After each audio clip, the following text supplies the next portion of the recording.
Hello, everyone. Tonight, we're diving into a topic that's less about deep philosophy and more about deep frying medieval junk food. Yes, even without fast food chains, vending machines, or hot dog carts, people back then still managed to find ways to snack. And believe me, some of it was amazing. Some of it was downright questionable. But all of it was deeply, unmistakably medieval. Before we jump in, feel free to like the video and subscribe, but only if you truly enjoy what I share. And drop a comment below telling me where you're watching from and what time it is for you. I love seeing how far this little community stretches around the globe.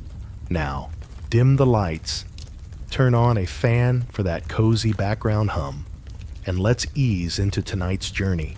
In a world where most snacks looked suspicious and tasted worse, apple fritters were one of the rare wins.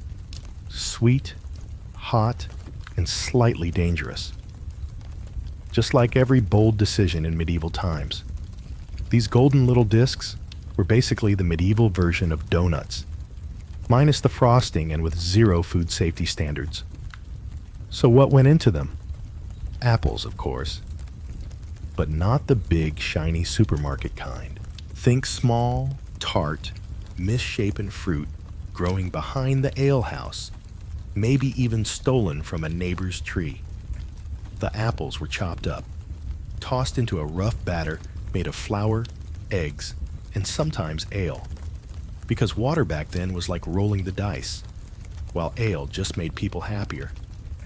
Then came the frying, which in the 1300s was its own theatrical event. The oil, usually pig fat, was reused so many times it could have had voting rights.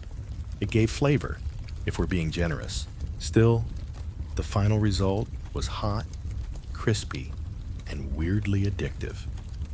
If you were lucky and wealthy, your fritter might get a dusting of imported sugar, a luxurious little flex.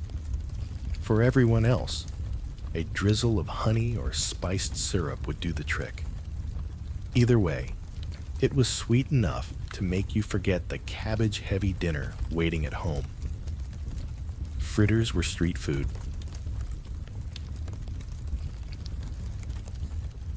Something you'd grab at a fair, after church, or on market day. Kids loved them. Adults loved them. Birds tried to steal them.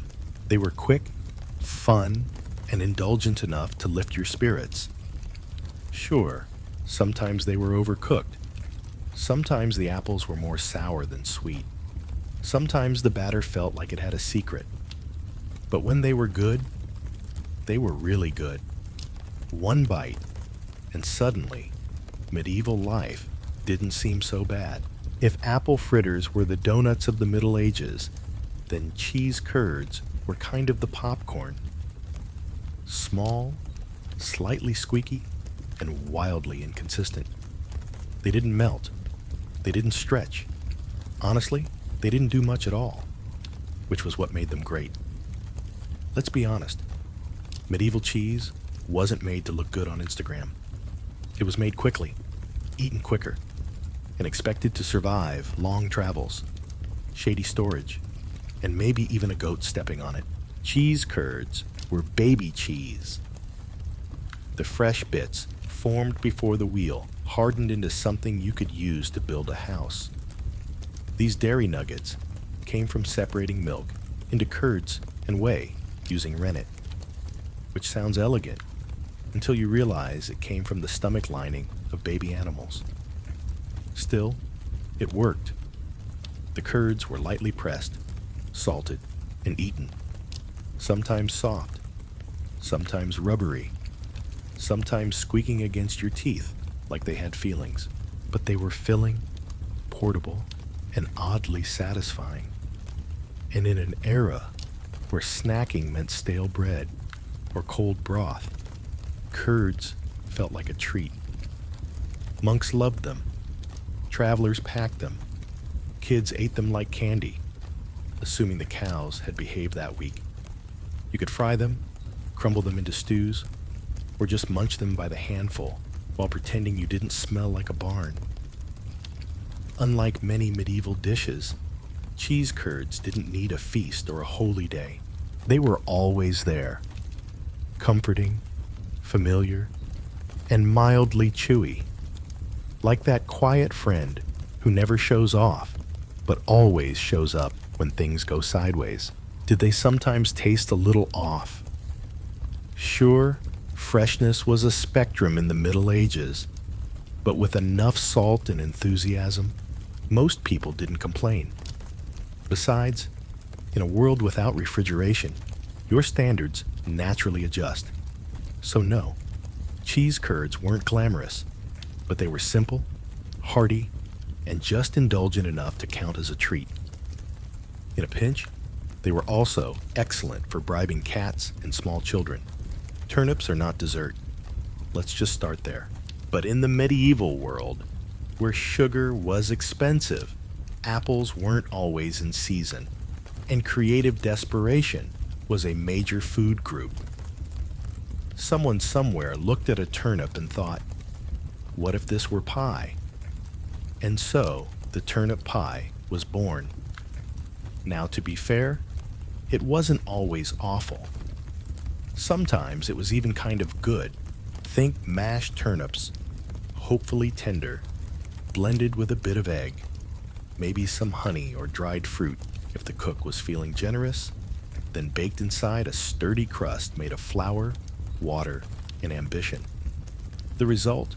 Surprisingly edible. At best, it was warm, a little sweet, and had that vaguely comforting root vegetable meats pudding vibe. At worst, it tasted like someone had mistaken livestock feed for a baking ingredient and just rolled with it. Turnip pies were popular for two main reasons. Turnips were cheap, and pie crust could hide a multitude of sins. Whether the turnips were overripe, undercooked, or suspiciously bitter, once you baked them into a pie and added a drizzle of honey, it became peasant cuisine with aspirations. Was it cheesecake? No, but it tried. And in medieval Europe, trying counted for a lot. You'd find these pies at fairs, feast tables, and in particularly enthusiastic monasteries where the monks had a little too much time and a lot of extra root vegetables. Some recipes added spices, nutmeg if the abbey was rich, pepper if the cook was chaotic. Occasionally, raisins made an appearance, which only confused people further. Nobles didn't eat turnip pie unless they were slumming it for fun or pretending to relate to the common folk for political reasons. But for everyone else, it was dessert. Sort of. More like an afterthought with pastry. And yet, despite its questionable logic, the turnip pie endured. People liked it, or at least they didn't dislike it enough to stop making it. It was cheap, filling, and mildly sweet, which for medieval food made it basically revolutionary. If the medieval world had a comfort food MVP, it was the meat pasty, a handheld pie stuffed with seasoned meat, tucked into a folded crust, and baked until it was golden brown or slightly scorched. Basically, a medieval Hot Pocket, minus the microwave, and plus a genuine sense of danger. The beauty of the pasty was its portability. You could eat it on the road, in the fields, or while watching a public execution, whatever the day demanded. Wrapped in a thick pastry crust, it stayed warm for a while and protected the contents from dirt, rats, and the occasional peasant sneeze. But let's talk about that filling. Meat, in this case, was a flexible term. If you lived near a manor or a hunting estate, you might get pork, mutton, or venison. Actual, recognizable meat. If not, well, options expanded dramatically. Rabbit, pigeon, eel, hedgehog. Anything that once had legs or slithered could be diced, seasoned, and hidden inside pastry with plausible deniability. Spices were often used to enhance flavor, or more realistically, to distract you from it. Pepper, sage, and garlic helped, but they couldn't completely hide the fact that the meat had been resting for a few days longer than it should have. Still, in a time when refrigeration was a fantasy, and lunch was often just bread and onions, a meaty pasty felt indulgent. There were even vegetarian versions filled with root vegetables, leeks, or cheese for fasting days or the particularly devout. But make no mistake, the meat ones were the crowd pleasers. They were greasy, hot, and comforting. You didn't ask what was inside. You just ate it and hoped the cook had been in a good mood.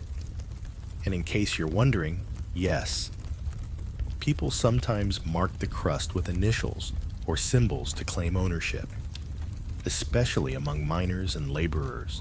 In some places, the crust was extra thick along one edge, so it could be held with dirty hands and then tossed to the spirits, or more realistically to rats. So, were they good? Often, yes. Were they mysterious? Always. But that was part of the charm.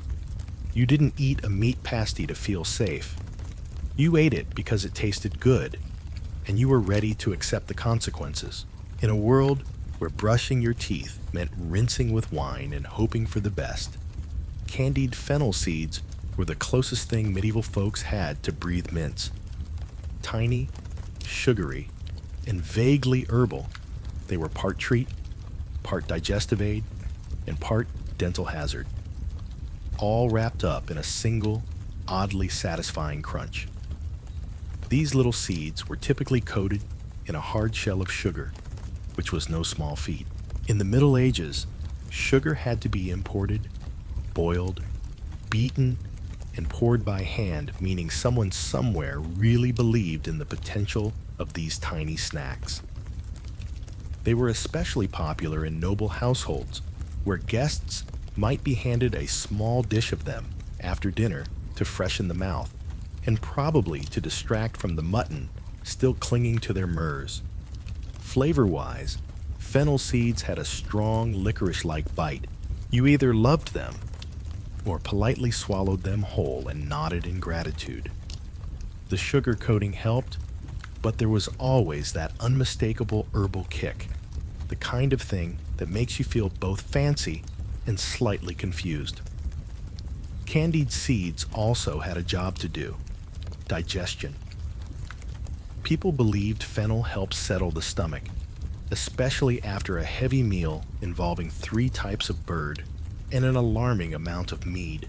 Think of them as the medieval version of chewing gum crossed with Tums, but with more potential to chip a tooth.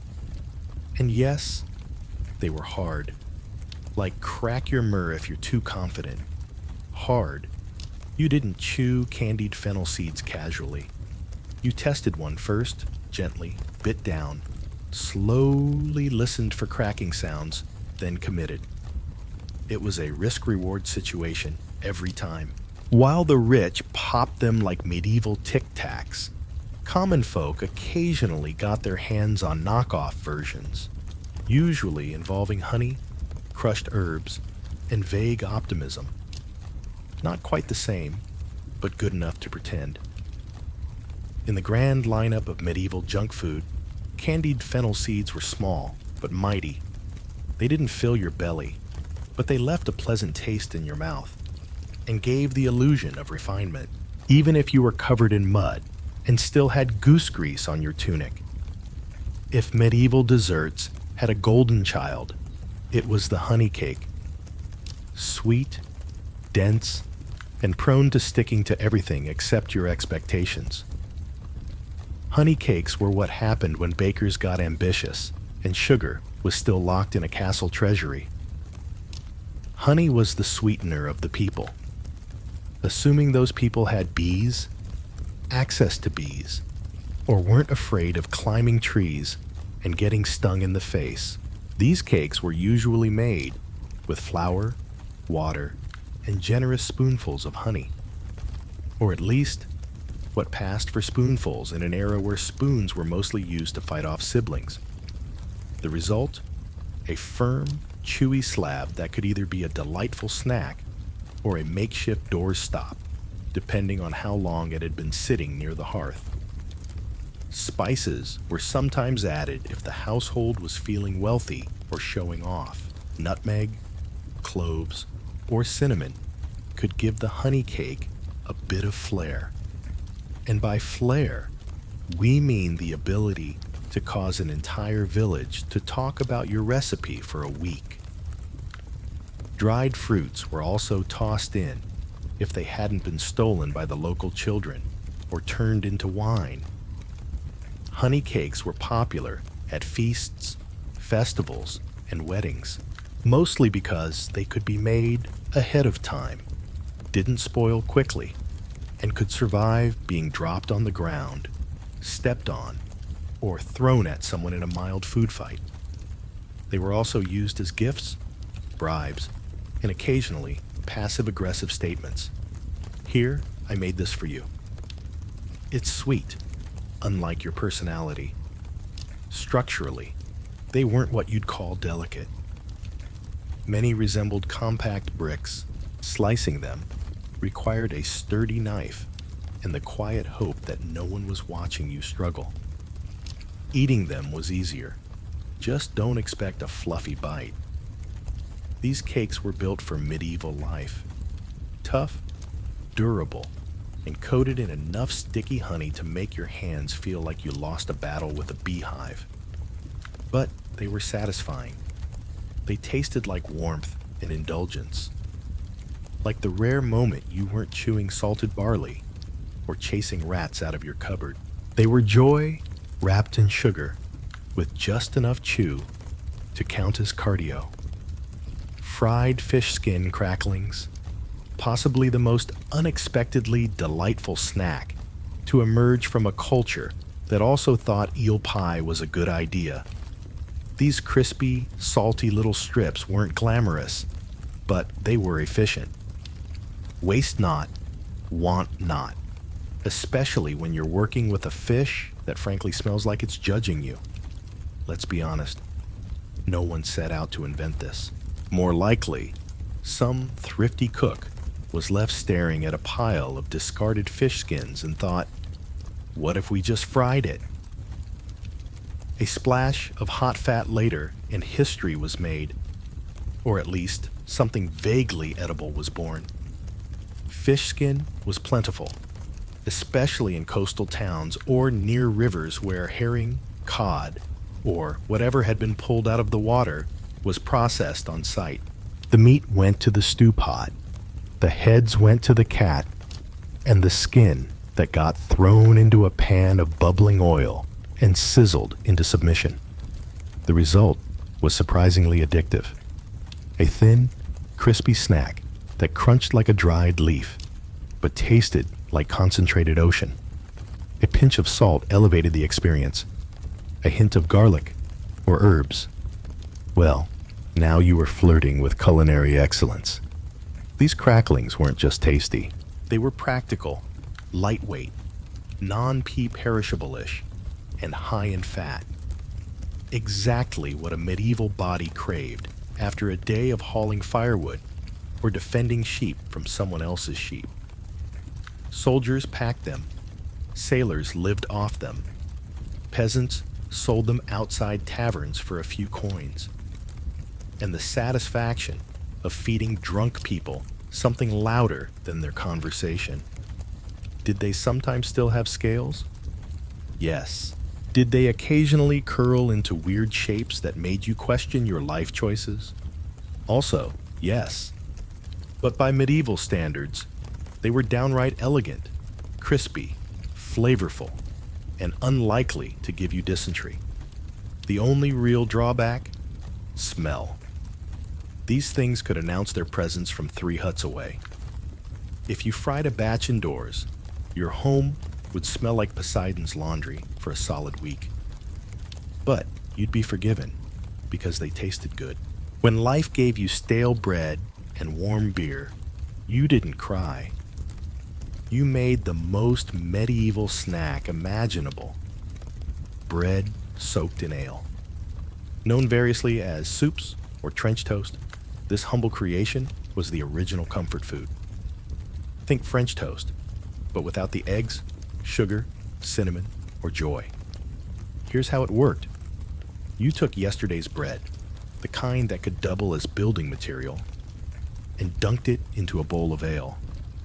Not fancy craft ale with notes of citrus and a hoppy finish. No. This was flat, low alcohol, medieval ale, brewed in someone's smoky back room with the hygiene standards of a barn owl. The bread absorbed the ale like a sponge with trust issues. It softened, swelled, and transformed from a jawbreaker into something vaguely edible. Was it tasty in the right light with a good mood and low expectations? Yes, kind of. It was warm, bready, and carried the gentle bitterness of fermented grain, which is to say it didn't actively offend the palate. This snack was especially popular with the working class, people who didn't have time for multiple courses or cutlery, but still needed calories that wouldn't fight back. Bread soaked in ale was quick, hearty, and just messy enough to feel like a real break from your daily chores. Sometimes people added extras, a sprinkle of herbs, a bit of cheese, or a fried egg if the hen felt generous that morning. On feast days, you might even get soap soaked in spiced ale, which basically meant the cook found a nutmeg shaving somewhere and got inspired. And like many medieval dishes, this one had dual purpose.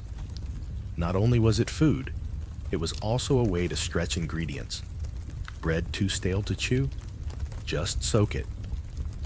Ale starting to turn. Pour it on bread and pretend it's intentional. Waste was for amateurs. The only downside, it didn't travel well. Once soaked, the bread turned into a kind of sloshy porridge cube. Eat it quickly, or risk ending up with a mushy sponge in your bowl and a 1,000-year-old food metaphor for disappointment. Still, for a chilly evening by the fire, nothing beat a slice of Albread mush and a moment of peace. If you've ever looked at a slice of bread and thought this would be better submerged in alcohol, congratulations. You and the medieval upper class have something in common. Sops and wine were one of the more refined, read bizarrely specific snacks of the Middle Ages. A dessert technically, or perhaps an experience. The concept was simple. Take bread, ideally toasted, or at least not completely stale, and dunk it in wine. Not just any wine, of course. Usually mulled, sweetened, or spiced wine. Something warm, fragrant, and barely hiding the fact that it had been sitting in a clay jug since last harvest. Once the bread was sufficiently drenched, it was served as a soft, spoonable delicacy. Nobles called it elegant. Everyone else quietly wondered if the cook had just run out of ideas. This was not finger food. It was the kind of dish you ate with a spoon very slowly while pretending to be interested in lute music. It appeared at banquets, late-night feasts, and the kind of awkward dinner where no one wanted to talk about politics. So instead, they passed around soggy toast in a goblet. When done well, soaps and wine were warm, comforting, and mildly intoxicating. A gentle end to a heavy meal. The wine added richness. The bread gave texture. And the spices made you feel like you were part of something fancier than it was. When done poorly, it was wet bread in a bowl. No amount of cinnamon could cover up the feeling that you were chewing on a medieval mistake. Sometimes dried fruits or nuts were added for flair. Sometimes cheese. Occasionally a whole egg. At that point, it stopped being a snack and became a culinary guessing game. Peasants made their own versions, usually using cheap vinegar or ale instead of wine. It wasn't dessert. It was dinner or breakfast, or whatever you could call a meal that made you both full and confused. Still, soaps and wine had staying power. They were warm, they were filling, and they gave medieval people a taste of indulgence, even if it did taste like sponge soaked in mold regret. In the Middle Ages, dried fruit was a prized treat, sugary, exotic, and shelf-stable enough to survive an entire crusade. But let's be clear, this wasn't your modern trail mix with cute, reelable packaging. Medieval dried fruit had one job: to last. Taste was optional. Texture, aggressively chewy. Dental damage, practically a guarantee. Let's start with the basics. You had your usual suspects: raisins, figs, dates, and if you were really fancy, imported prunes. These were fruits that had been sun-dried, smoke-dried, or in some cases, just forgotten on a windowsill until they no longer qualified as moist. They were wrinkled, tough, and alarmingly dense, kind of like an edible time capsule from last harvest. The upside: dried fruit was sweet, really sweet. Concentrated sugars turned these shriveled little things into medieval candy. Nobles loved them, monks hoarded them, and children treated them like rare loot from the kitchen. The downside? Chewing them was like fighting your own jaw muscles. Figs came with seeds that doubled as medieval dental floss. Dates were sticky enough to glue your murs together.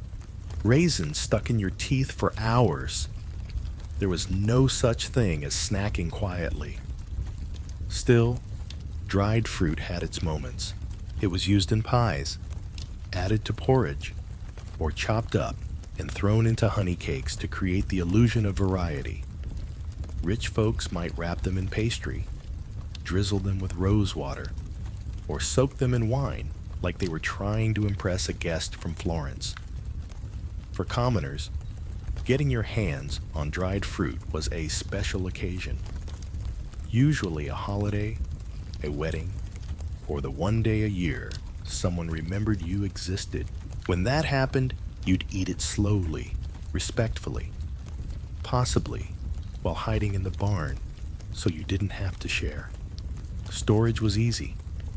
Dried fruit didn't spoil quickly and was often kept in little cloth sacks or clay pots. It hardened over time, yes, but that just turned it into a longer-lasting snack, or possibly a projectile if you were creative and had younger siblings. In short, dried fruit was sweet, luxurious, and faintly dangerous. It stuck with you, sometimes literally. You wake up hungry. You want something hearty, something fried, something that might bite back. Enter the blood pudding ball, a medieval snack so dense, so bold, so unapologetically iron-rich, it makes modern sausage rolls look like timid breadsticks. Born out of the noble tradition of using every part of the animal, these savory spheres were proof that waste not, want not, even if what you're not wasting is blood. Let's unpack it. First, you collect fresh animal blood, usually pig, though honestly, any blood would do in a pinch. You then mix it with oats, onions, sow it. That's beef, fat, and spices. Once that morbid porridge reaches just the right level of grim stickiness, you shape it into balls and fry them in sizzling fat until the outside crisps up like it has something to prove. The result? Dark, crispy orbs of protein-packed sustenance with a rich, earthy flavor, which is code for you'll taste iron and mystery for the rest of the day. They were best served hot, fresh from the skillet, though sometimes they were eaten cold if your appetite outweighed your fear of congealed fat. Nobles might dress them up with pepper or serve them with eggs and ale. Peasants, they were just happy not to be chewing on boiled cabbage again. Blood pudding balls weren't elegant, but they were practical, easy to carry, high in calories, and alarmingly filling. If you ate two, you could skip lunch. If you ate four, you were probably a blacksmith or trying to win a dare. These snacks were common at fairs, markets, and roadside stalls where everything smelled like livestock and ambition. They were especially popular in colder months because what warms the soul like fried coagulation? Of course, blood pudding balls weren't for everyone. Some folks didn't love the texture, others didn't love the concept. But in a world where survival came first and flavor came somewhere around 12th, these meaty little morsels earned their place in the medieval junk food Hall of Fame. Forget everything you know about pancakes. These weren't fluffy stacks with maple syrup and whipped cream. Medieval pancakes were thinner, tougher, and cooked in enough lard to make your arteries consider early retirement. But they got the job done. And in a world where your other breakfast option was thin soup that's sad about its life, they were kind of a treat. Made from a humble mix of flour, eggs, and water or ale, these pancakes were poured onto a sizzling iron griddle, coated in bubbling pig fat. No non-stick pans, no portion control. You just ladled and hoped. The result? A flat, uneven circle with crispy browned edges and a slightly chewy center. The kind of pancake that could survive a horseback ride and still be mostly edible when you arrived. Sometimes it was a little burnt. Sometimes it was a little raw. Sometimes charmingly. Both. Flavor depended on what you had.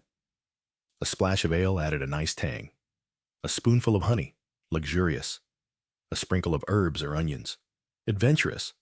But most of the time, it was just pancake and grease, served hot and inhaled like you just run from a tax collector. These pancakes were democratic. Everyone ate them. Peasants, nobles, monks, merchants. Some layered them with cheese, some dunked them in broth, and others just rolled them up and called it a day. You could eat them sweet, savory, or scorched beyond recognition. And if you had leftovers, stack them up and pretend they were cake or armor.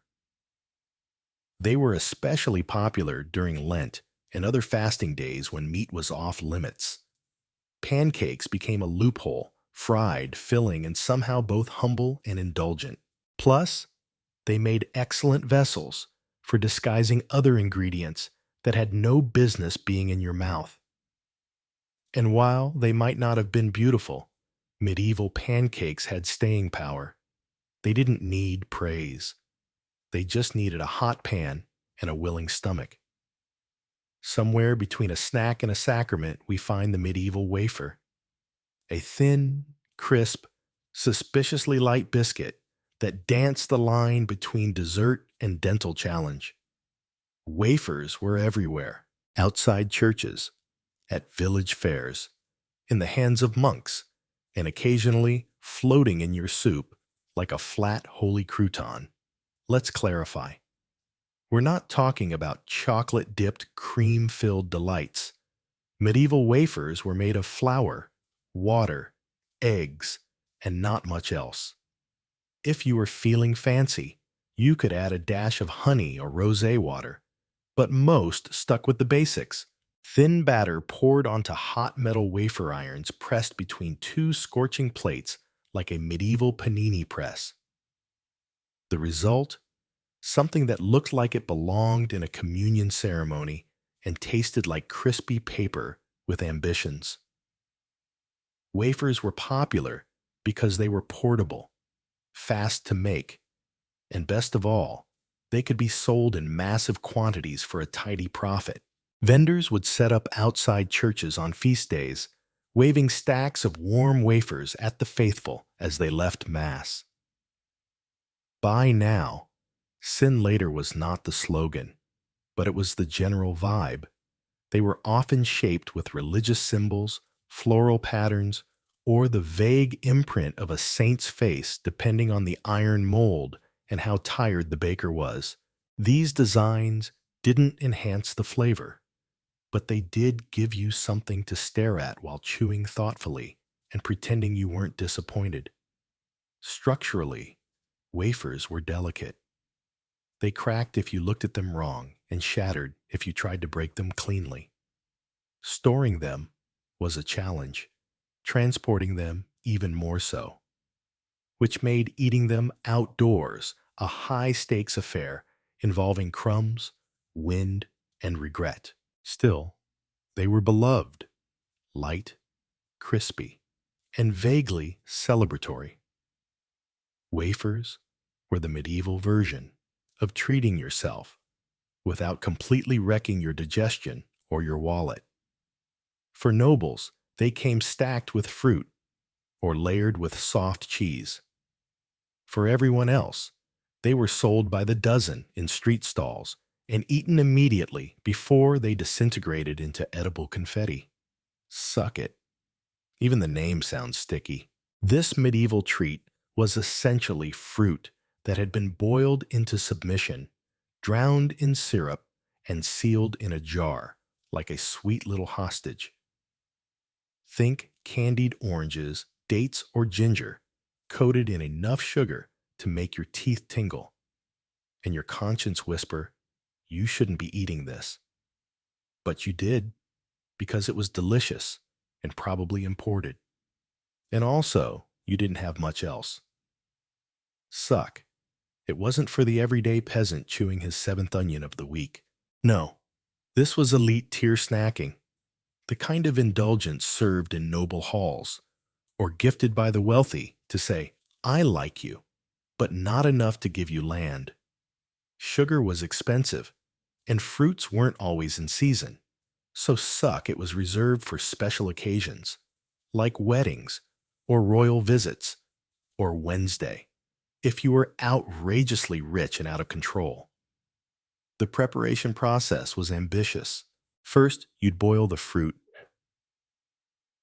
and syrup, maybe honey, maybe refined sugar if your spice merchant owed you a favor. Then, you'd drain it, let it dry a bit, and repeat several times, because once wasn't enough. You weren't just preserving fruit, you were declaring war on moisture itself. Eventually, the result was a glossy, jewel-toned bite of candy, chewy, intense, and so sweet it could probably be weaponized in large enough doses. Some versions were soft and syrupy, served in ornate glass jars. Others were dry, rolled in extra sugar, and handed out as dainty little cubes of medieval hypoglycemia. But make no mistake, suck it came with status. It said you had access to sugar, trade routes, and at least one servant dedicated solely to stirring things that didn't want to be stirred. Suck-it trays were passed around after banquets like edible gold coins. Guests took one piece, smiled graciously, and immediately regretted not grabbing three. As for commoners, they watched from the kitchen and maybe licked a spoon if no one was looking. So, was it worth it? Honestly, yes. Suck. It was one of the few medieval snacks that genuinely felt like dessert. It was rich, refined, and just extravagant enough to make up for the fact that dinner had included boiled something. Ah, fried eel, the grand finale of medieval junk food. A dish so strangely beloved, it made its way from peasant hearths to royal banquets without once stopping to ask, wait, am I really the best option here? Yes. Yes, it was. Eel was everywhere in medieval Europe. Rivers and streams practically writhed with them, and they were easy to catch, cheap to cook, and when fried, surprisingly crispy, slippery when raw, bonier than expected, and shaped like the villain in a fish-themed horror story. Eel was still eaten by the bucket load. Why? Because it was tasty, and more importantly, it wasn't turnips. To prepare it, you'd first have to catch the eel, usually at night, when they slithered through shallow waters like sentient noodles. Then came the unpleasant task of skinning them, which was less like prepping a fish and more like wrestling a wet rope that didn't want to die. Once subdued, the eels were chopped, seasoned if you were feeling bold, and tossed into hot fat until the skin crisped up and the meat firmed into something vaguely appealing.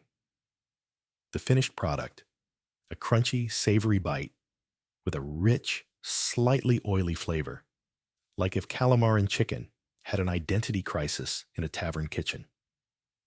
Fried eel was served at fairs, feasts, roadside inns, and believe it or not, during religious fasts. That's right, eel wasn't technically meat, so it slipped through the dietary loopholes like itself.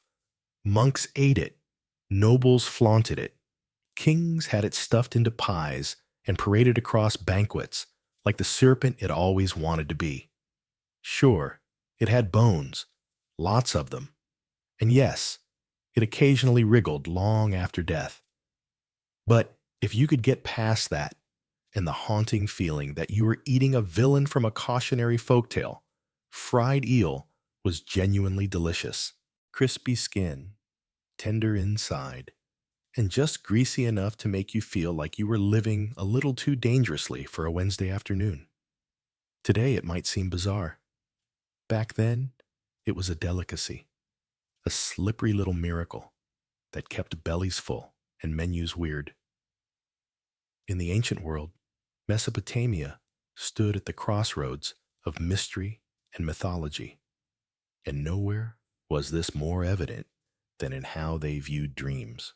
To the Sumerians, Akkadians, Assyrians, and Babylonians, a dream wasn't just a private, meaningless experience. It was a divine telegram, a supernatural email sent directly from the gods to the subconscious. And ignoring it, that was like leaving a message from Enlil unread. Dangerous. By around 2500 BCE, Mesopotamians had developed a full-blown system of dream interpretation recorded on clay tablets in cuneiform script. These weren't bedtime novelties. They were used in statecraft, medicine, and religious rituals. Kings would delay wars if a troubling dream suggested bad omens. Farmers wouldn't plant crops if they saw a goat fly across the sky in their sleep. The world they believed was constantly speaking. It was your job to listen with your eyes closed. Professional dream interpreters called Baru priests were the ancient equivalent of Freudian analysts minus the couch. They were trained in libraries of omen texts like the Ishkar Zak, an elaborate dream manual that categorized dreams and their meanings in sometimes absurd but eerily precise ways. Dreaming of eating dates, good omen. Dreaming of your teeth falling out, expect death in the family. Dreaming of sex with a goddess? Well, congrats. You're either divinely favored or cursed with arrogance. These dream books didn't claim to guess meanings. They presented cause and effect, as if dreams were equations. A equals B. See a snake. Expect betrayal. Fall from a rooftop. A lawsuit is coming. The world of dreams was logical, just operating on divine logic, which was far stranger than human reason. But the Mesopotamians didn't stop at interpretation. They practiced dream incubation too. If a ruler wanted guidance from the gods, he might sleep in a temple under special circumstances, fasting, cleansing rituals, perhaps a few incense offerings, and wait for a revelatory dream. The idea was that certain environments made the divine connection stronger, clearer, and less prone to nightmares about drunk goats. For Mesopotamians, the dream world was not a mystery to solve. It was a realm to navigate with caution, reverence, and a very large clay tablet library. They believed the gods were always speaking. You just had to be asleep to hear them. In ancient Egypt, dreams weren't merely nightly occurrences. They were considered sacred texts in motion. The Egyptians believed that dreams were messages from the gods, ancestors, or even from one's own K, the spiritual double of a person. Every dream, good or bad, came with intent. It could warn, bless, instruct, or terrify. By the time of the New Kingdom, circa 1550–1070 BCE, the Egyptians had begun recording their interpretations in what would become some of history's earliest dream manuals. One of the most famous examples is the Ramesside Dream Book, written on papyrus and discovered in the village of Deir el-Medina. This wasn't light reading. It's essentially a divine diagnostic tool, listing hundreds of dreams and interpreting each based on whether the outcome would be favorable or disastrous. The logic, however, was not always intuitive. For example, if a man sees himself eating crocodile flesh in a dream, it means he will become a high official. Strange, yes. But in Egyptian cosmology, the crocodile was tied to the god Sobek, who embodied strength and power. Eating crocodile meant absorbing divine traits. That's a promotion-worthy omen. Each entry in the dream book started with the phrase, "If a man sees himself," followed by a symbolic scenario. These weren't general guesses. They were drawn from centuries of ritual knowledge, personal visions, and temple tradition.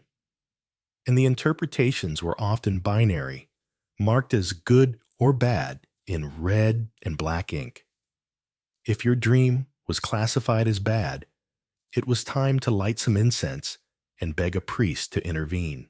Priests in temple complexes, especially those serving healing deities like Serket or Thoth, sometimes offered services in dream incubation, where supplicants would sleep in the temple and await guidance or healing through visions. The idea was to open a divine channel through purification, prayer, and controlled sleep. This wasn't mere superstition. It was healthcare, divination, and theology rolled into one night's rest. Dreams also influenced magic and medicine. Amulets might be prescribed to fend off recurring nightmares. Specific rituals could be performed to erase a dream, much like you'd erase a curse. For the ancient Egyptians, the sleeping mind was not idle. It was a stage where gods, demons, and the spirits of the dead could appear and offer glimpses into hidden truths if you had the wisdom and a priest to decode them. In the ancient Greek world, dreams were more than divine whispers. They were clinical appointments with the gods. Central to this belief was the practice of incubation, a ritual where individuals would sleep inside a temple in hopes of receiving a healing vision. And no deity was more closely tied to this practice than Asclepius, the god of medicine. At temples known as Spiera, which dotted the Greek world from Epidaurus to Pergamon, the sick, the hopeful, and the desperate came seeking cures, but instead of pills or potions, they were prescribed sleep, sacred, intentional, and performed under specific spiritual conditions. Before entering the temple's sleeping quarters or abaton, a person would undergo purification, bathing, fasting, and sometimes sacrificing an animal. Only after these rituals could they lay down on a stone bed and wait for the god to appear in a dream. The results? According to inscriptions and ancient testimonies, some patients dreamed of Asclepius touching them with his staff, or of snakes, his sacred animal, slithering over their bodies. They would awaken healed, or at least believed they had received divine instructions on what to do next. Whether these dreams were real, psychosmatic, or placebo-driven, the effects were profound. Greek physicians, including Hippocrates, acknowledged the value of dreams in diagnosis. They didn't dismiss them as nonsense. In fact, they believed the body could reveal its state through symbolic visions. A dream of flowing water might suggest kidney issues. A dream of being crushed could point to a chest ailment. In Hippocratic texts, dreams were often classified as either natural or divine. Natural dreams were caused by diet, digestion, or emotional stress. Divine ones, a whole other category, direct messages from the gods or the cosmos. But not all dream interpreters wore white robes and carried scrolls. The onerokriti, or dream readers, were the real stars of the public square. Using dream manuals, omens, and an enormous supply of interpretive flair, they translated dreams into warnings, blessings, or instructions. The most famous of these guides was the Onerocritica, written by Artemiodorus of Daldis in the 2nd century CE, a book still studied centuries later. In Greece, the dream wasn't just a nighttime experience. It was a bridge between mortal and divine, body and soul, illness and healing. And if you were lucky, you'd wake up with a cure and maybe a snake curled at your feet. Throughout the ancient world, one category of dream carried more weight than all others: the prophetic dream. These weren't just messages. They were warnings, revelations, or calls to action. For cultures spanning Mesopotamia, Egypt, Greece, and beyond, prophetic dreams were sacred transmissions from a higher plane, direct links to gods, fate, or the mysterious mechanisms of the cosmos. In the ancient Hebrew tradition, prophetic dreams were a recognized and respected channel of divine communication. The Old Testament is filled with examples. Think of Joseph, son of Jacob, who dreamt of sheaves of wheat bowing before his own, a symbol of his future rise to power. Later, as an interpreter of Pharaoh's dreams in Egypt, he predicted 7 years of plenty followed by 7 years of famine. That one dream of cows, fat and thin, altered the course of Egypt's economy. Joseph didn't just read dreams. He became a national strategist by doing so. Likewise, in Mesopotamia, kings often received dreams that foretold victory, disaster, or divine favor. The Assyrian king Ashurbanipal claimed he saw the gods in his dreams, guiding him to success in war and governance. Prophetic dreams were seen as confirmation that a ruler had divine legitimacy, essential in a world where the line between king and deity was thin. The Greeks, too, recognized this prophetic potential. Dreams were categorized. Those from the subconscious were called enhypnia, but those that revealed truth were called oneiroi, alethinoi. These were not taken lightly. Before major decisions, founding a city, declaring war, launching a voyage, Greek leaders often consulted dreams or those trained to interpret them. Dreams were so revered that they had their own minor deities, the onoi, winged spirits, who entered the sleeper's mind with messages from the gods. Even the Romans, typically more pragmatic, took prophetic dreams seriously. The Emperor Augustus was said to have dreamt of future glory, and even Nero consulted dream interpreters during his reign. Perhaps not enough considering how that turned out.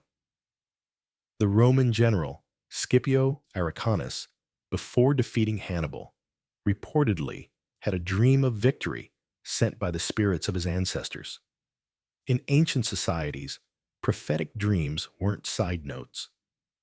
They were tools of power instruments of policy, and evidence of divine selection.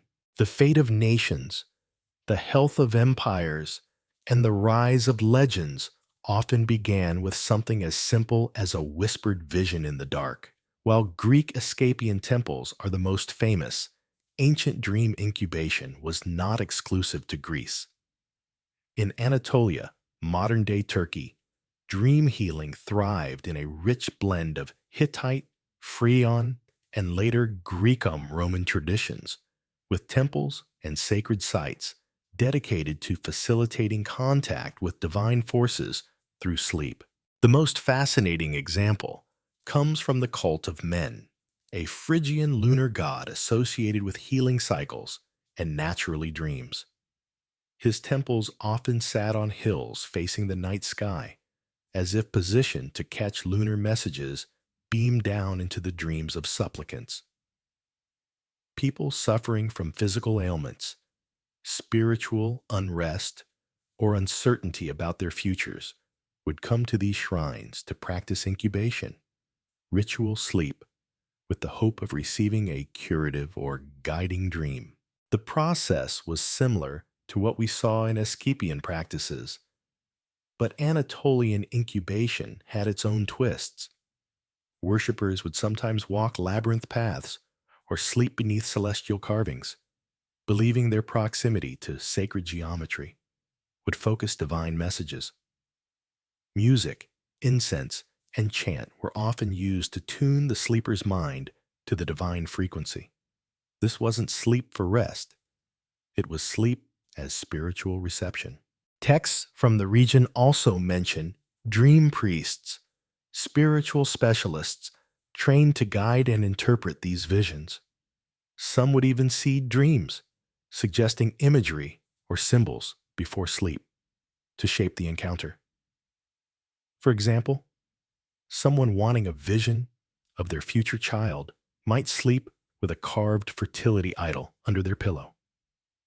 If they dreamt of a lion, the priest might declare that a brave son was on the way. If they dreamt of rain, a daughter blessed by growth and wisdom. Hittite records also reference divine encounters in dreams, especially among royalty. Kings and queens received strategic advice, healing knowledge, and occasionally harsh warnings from the gods in their sleep. One dream reportedly instructed a queen to adopt a foreign goddess into her shrine, an early example of divine diplomacy. Dream incubation in Anatolia wasn't just personal. It was communal and cosmic.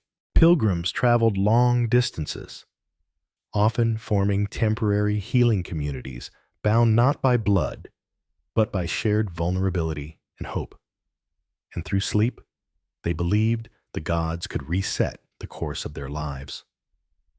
In Anatolia, to dream wasn't passive. It was an act of ritual participation, where healing and prophecy flowed not from logic, but from the silent language of sleep. By the 2nd century CE, the ancient art of dream interpretation had matured into a disciplined craft, and one man took it upon himself to systematize it all. Artemidorus of Daldis, a Greek from Asia Minor, Artemidorus wrote the Onera Critica, the most comprehensive and influential dream manual of the ancient world. And unlike mystical scribes who veiled everything in divine mystery, Artemidorus approached dreams with the methodical precision of a scholar and the curiosity of a streetwise psychologist. The Oneritica wasn't some mystical pamphlet. It was a 5-book tome, written in clear Greek filled with thousands of dream scenarios, and their meanings culled from personal interviews, temple records, and public performances. Artemidorus claimed he spent decades collecting dream accounts from people of all walks of life: sailors, merchants, prostitutes, soldiers. His logic: if you want to understand the soul of a culture, listen to its dreams. He organized dreams into categories: actions, animals, professions, bodily functions, even types of relationships. Dreaming of flying. That could suggest freedom or arrogance. Dreaming of being naked in public. Depending on your social class, it might mean shame or future power. Dreaming of teeth falling out. That meant a loss, usually of relatives. That one seems to have stuck through the centuries. But what makes Artemidorus unique is that he emphasized context. Unlike earlier dream books, which gave static meanings, Artemidorus stressed the importance of the dreamer's status, gender, occupation, and current life circumstances. A wealthy man dreaming of a shipwreck meant business troubles. A poor man dreaming of the same thing might find new fortune. Interpretation wasn't one-size-fits-all. It was tailored, almost like early psychotherapy. Artemidorus also tackled symbolism head-on. He understood that dreams used metaphor and irony. A dream of dying didn't mean death. It could mean renewal. A dream of sex didn't always refer to desire. It might signal dominance, power struggles, or guilt. His interpretations walk a strange line between deeply logical and incredibly bizarre. The Oniritica wasn't just a curiosity. It was used for centuries across the Roman Empire and Byzantine world. It influenced medieval dream interpreters and was translated into Arabic, keeping the flame alive long after classical temples fell. With Artemidorus, the dream became a text to be studied, decoded not just for prophecy, but for insight. He may not have believed dreams came from gods, but he certainly believed they came from somewhere deep, strange, and worth exploring. Not all dreams in the ancient world were gifts from the gods. Some were terrors from the depths, dark, haunting visions believed to come from restless spirits, demonic forces, or even the underworld itself. These weren't seen as mere bad nights of sleep. They were warnings, punishments, or omens of things to come. The Babylonians were among the first to differentiate dreams of divine origin from those that came from malevolent forces. If a dream caused fear, illness, or distress, it was considered polluted, and a priest would be called to perform apotropaic rituals, cleansing spells, offerings, or symbolic actions designed to neutralize the dream's effect. For example, if someone dreamed of being chased by a demon, the interpreter might recommend sleeping with a protective amulet under the pillow, or burning cedarwood incense to ward off evil spirits. The Egyptians also had a well-developed idea of nightmare prevention. Certain dreams were believed to be caused by malicious entities, including the dead. Amulets bearing the eye of Horus, or images of Bez, the dwarf god who protected households from dark forces, were worn to guard against these attacks. Some people even recited dream-erasing spells upon waking, treating the nightmare as a contagious curse that had to be spoken out of existence before it could manifest in the physical world. In Greek thought, nightmares often signified a message not from the Olympians, but from chthonic deities, gods of the earth and the underworld. Hades, Persephone, and even the terrifying Aaron Furies could appear in dreams to express divine displeasure or signal a crime left unpunished. Dreamers who ignored these warnings did so at their peril. The philosopher Plato in the Republic even described the dream as a battleground between reason and appetite, where the lower parts of the soul ran wild. For him, the nightmare was not just a spiritual warning, but a psychological one, an indication that your inner self was out of balance. Even the Romans, practical as ever, feared dreams of certain animals, like owls, snakes, or wolves as signs of impending death, betrayal, or war. They believed the dead could visit the living through dreams, sometimes to warn, sometimes to accuse. In every culture, nightmares were more than bad dreams.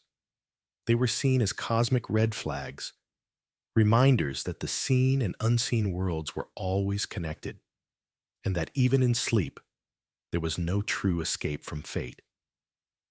In the ancient world, dreams weren't just spiritual, they were political assets.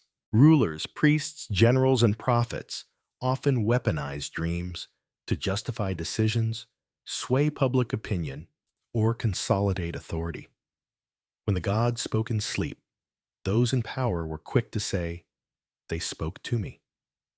Take Alexander the Great, for instance. Before he conquered Egypt, he reportedly dreamed of the god Ammon, welcoming him as a son. Upon arrival at the Sewa oasis, the local oracle confirmed the dream, declaring Alexander a divine offspring. Was the dream real? Was it staged? It didn't matter. The message solidified his rule and painted him as more than mortal, a living god in the eyes of his troops and subjects. Dreams were especially useful during political transitions or uncertain times. In ancient Rome, Augustus claimed to have dreamed of a great victory at Actium, which he won against Mark Antony and Cleopatra. Afterward, this dream was immortalized in literature and coins, turning it into a sacred narrative. Later emperors followed suit. If the gods supported your dream, who dared oppose your actions? Priests and oracles often played into this. Dream interpretation became a theological tool, especially when it aligned with the interests of a ruler or temple elite. Suppose a rebellious governor dreamt of disaster. The priest might interpret it as divine punishment for challenging imperial authority. On the flip side, dreams of fruitfulness and victory, interpreted correctly, could embolden leaders to begin campaigns, raise taxes, or enact reforms. This wasn't limited to men. Queen Hatshepsut of Egypt claimed in temple inscriptions that her birth was foretold in a dream by the god Amun, who appeared to her mother and prophesied divine rulership. By framing her reign as destined in dreams, she strengthened her legitimacy in a male-dominated throne. Prophets in the Hebrew Bible also used dreams to challenge kings. Daniel, for instance, interpreted Nebuchadnezzar's dream of a great statue forecasting the rise and fall of empires. It wasn't just dream reading. It was geopolitics wrapped in allegory. In every civilization, dreams allowed leaders to say, "This is not just my will, it is the will of heaven." Whether divine revelation or calculated propaganda, dreams were a powerful currency, turning the subconscious into statecraft, one vision at a time. Though the ancient temples have crumbled and the priests of dream now sleep beneath layers of dust, the legacy of ancient dream interpretation lives on, whispering through time, science, and psychology. Much of what we believe today about dreams, our fascination with symbolism, recurring motifs, even nightmares, has roots in ancient frameworks that tried to make sense of the sleeping mind. The medieval world inherited these traditions wholesale. Islamic scholars translated the Onuro Critica of Artisus into Arabic, refining and expanding on it. In Islamic mysticism, dreams became deeply respected as means of divine guidance. Meanwhile, Christian monks and theologians began cataloging dreams of saints and martyrs, visions that often predicted future miracles or divine justice. The same structure remained: sleep as a portal to the sacred, dreams as veiled messages, and interpreters as the bridge between human and divine. Fast forward to the 19th and 20th centuries, and we meet Sigmund Freud, who, despite rejecting religious interpretations, borrowed heavily from the symbolic structure pioneered millennia before. In The Interpretation of Dreams, 1899, Freud argued that dreams expressed repressed desires and fears, but he still used ancient tools, metaphor, symbol, narrative. His protégé, Carl Jung, went further, describing the dream world as populated by archetypes, universal figures like the shadow, the hero, and the wise old man, eerily similar to figures one might find in a Greek temple or Babylonian omen list. Even modern neuroscience, while stripping dreams of their mysticism, still respects their complexity. REM sleep, lucid dreaming, and the influence of trauma or memory on dream content. These ideas echo ancient notions that dreams reflect both the health of the body and the state of the soul. Pop culture, too, carries on the torch. From film and literature to tarot and New Age spirituality, dreams remain a source of fascination. Whether it's a horror film based on sleep paralysis or a dream journal app promising self-discovery, the ancient idea still pulses beneath that what we see in sleep matters. In the end, the ancients may not have had brain scans or sleep labs, but they understood something we still chase today. Dreams are not random. They are stories, signals, or shadows whispered in the language of gods, ancestors, or ourselves. The question remains the same across time. What is your dream trying to tell you?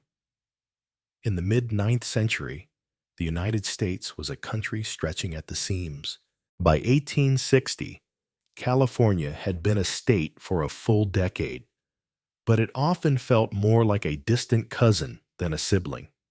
The eastern half of the country buzzed with cities, telegraphs, and railroads, while the western frontier remained rugged, remote, and painfully disconnected. A letter from New York to San Francisco could take 3 to 4 weeks, sometimes longer if storms, delays, or bandits got in the way. And that's if it arrived at all.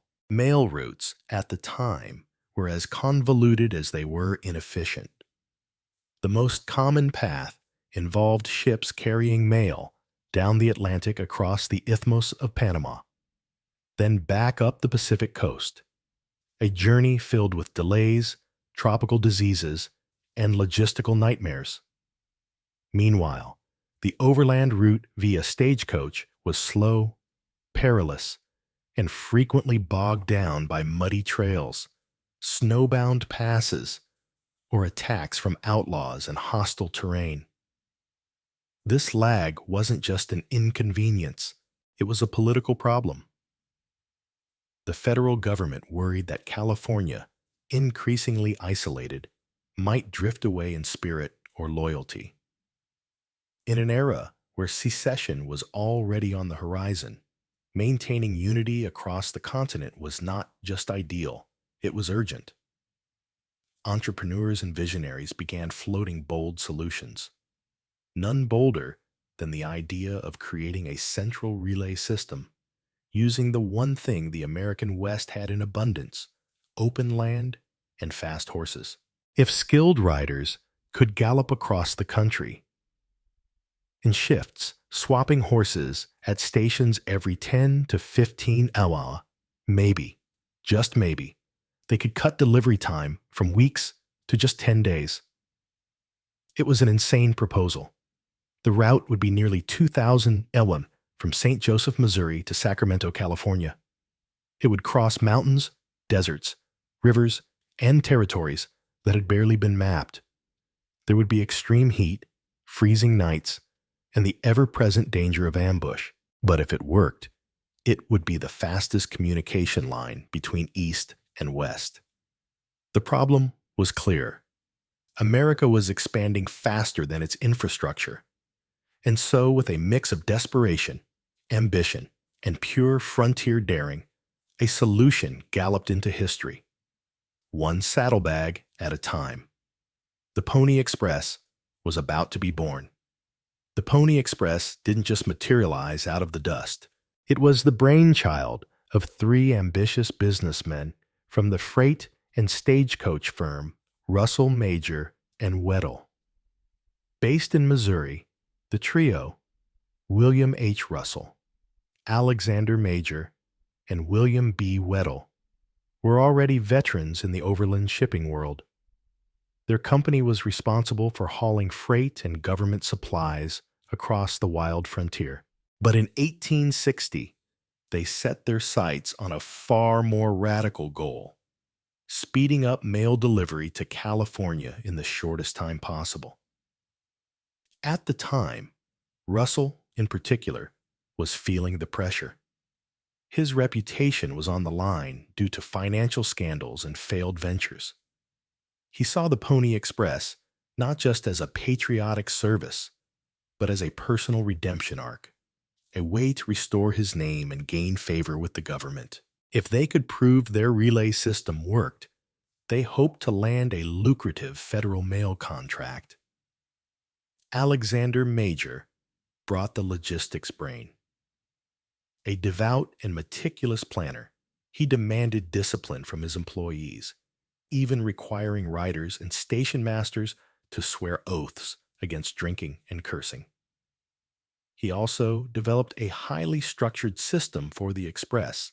Stations would be built every 10 to 15 bem, larger home stations every 75 to 100 miles, and the entire route would be maintained like a military operation.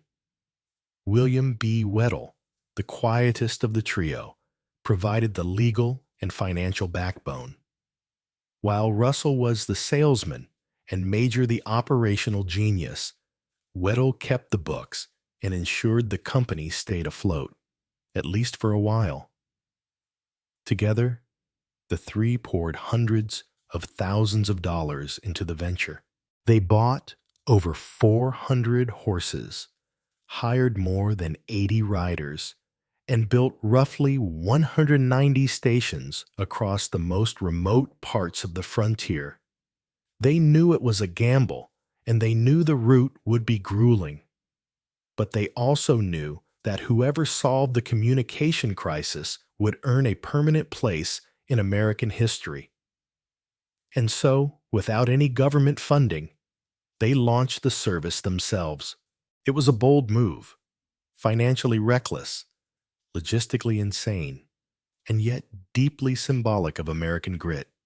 In April of 1860, the Pony Express was ready to ride. The race against time and terrain was on. Creating the Pony Express route was like building a fragile bridge across a continent with no safety net and almost no margin for error. The full distance spanned nearly 2,000 m, stretching from St.